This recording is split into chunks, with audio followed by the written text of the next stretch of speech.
పవన్ కళ్యాణ్ గారి హరిహర వీరమల్లు రిలీజ్ అయింది. ఫ్యాన్స్ సంబరాలు చేసుకుంటున్నారు. కొంతమంది బాగాలేదంటారు, కొంతమంది బాగుందంటారు. ఏది ఎలా ఉన్నా కూడా ఏదో బాయ్కాట్ ట్రెండ్ అట. నేను గతంలో కూడా 2-3 సినిమాలకి చెప్పానమాట. అసలు మనం బాయ్కాట్ చేయాల్సినంత సీన్ ఎందుకు? బాగాలేకపోతే జనమే తిప్పికొడతారు, బాగుంటే ఎంతమంది బాగాలేదన్నా కూడా ఆడుతుంది. కోర్స్ కాస్త ఓపెనింగ్స్లో డల్ అవ్వచ్చు, కానీ మన హీరో చాలా పెద్ద హీరో కదా. ఇలాంటి టాకులతో సినిమాలు ఎత్తేసే పరిస్థితి అయితే ఉండదు కదా. వైఎస్ఆర్సీపీ వాళ్ళే కనుక నిజంగా అది కనుక హ్యాష్ట్యాగ్ బాయ్కాట్లు ఇట్లాంటివి పెడితే దయచేసి అలాంటి వాటికి స్వస్తి చెప్పండి. ఎందుకంటే పొరపాటున ఈ సినిమా ఫలితం అటు ఇటుగా ఉంటే దానివల్లే జరిగిందంటారు వాళ్ళు. మీరేమో సిగ్గు ఎగ్గు లేకుండా మా క్రెడిట్ మా వల్లే ఆపేసాము సినిమాని, మాతో పెట్టుకుంటే ఇంత అని సిగ్గు లేకుండా చెప్పుకుంటుంటారు మళ్ళీ ఓపెన్గా అమాయకత్వం. మీ వల్ల ఏ సినిమా ఆడదు, మీ వల్ల ఏ సినిమా పోదు. మీరు చూడపోవడం అంత మాత్రం నష్టమే ఉండదు కదా. ఎందుకు అనవసరమైన రచ్చ? సినిమాలుగానే చూడండి. బోర్ కొడితే బోర్ కొట్టింది అనుకోండి.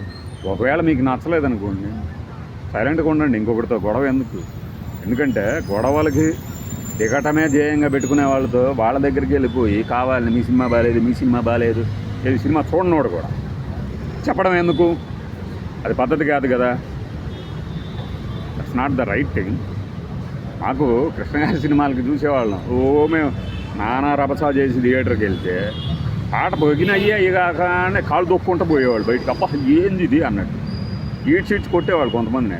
అప్పుడు కూడా కొంతమందిని చేస్తుంటారు థియేటర్ దగ్గర. ఇంకా ఆ రేంజ్లో లేదు కాబట్టి ఇప్పుడు మల్టీప్లెక్స్ ఫ్యాన్స్ కాబట్టి అందరూ అలా జరగట్లా. తప్పు. వేరే వాళ్ళ సినిమాని పనిగట్టుకొని బాగాలేదు అని చెప్పకండి. టైం ఇవ్వండి, ప్రేక్షకులకు టైం ఇవ్వండి. సినిమా ఎలా ఉంది చెప్పుకోండి కావాలండి. సినిమా ఎలా ఉంది, ఏ సినిమా బాగుంది, ఏ సినిమా లేదు, ఇది కేవలం నా అభిప్రాయం మాత్రమే అని చెప్పుకోండి. అంతేగాని పని కట్టుకొని ఇది పోయింది. We are not the deciders. మనం డిసైడ్ చేయలేము ఒక సినిమా ఫేట్ని. ప్రేక్షకులు అందరూ కలిసి డిసైడ్ చేస్తారు. బాయ్.